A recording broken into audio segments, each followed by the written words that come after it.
கிடையாது.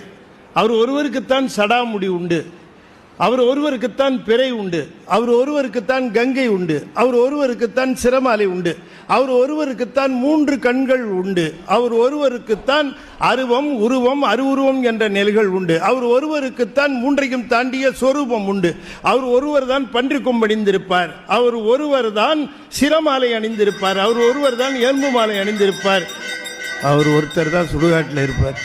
வேற எந்த சாமியாவது அந்த ஏரியாவுக்கு போதா பாருங்க. எல்லா சாமிக்கும் பயம் சுடுகாட்டை பார்த்து. நம்மால் அங்கே டயஸ் போட்டு ஆடுறார். கோயில் சுடுகாடு கொல்புலித்தோல் நல்லாடையினார் மணிவாசகர். ஒரு இளைஞர் என்ன கேட்டார், ஐயா சிவபெருமான் இருக்கிற இடம் கோயில் நீங்களே சுடுகாடு நீங்களே, நாங்கள் எங்கே போய் பார்க்கறதுன்னா.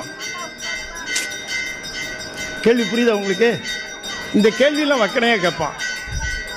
நான் சொன்னேன், அப்பா ஒரு கோயிலில் இருக்கிறார், நீ கோயிலே போய் பாரு.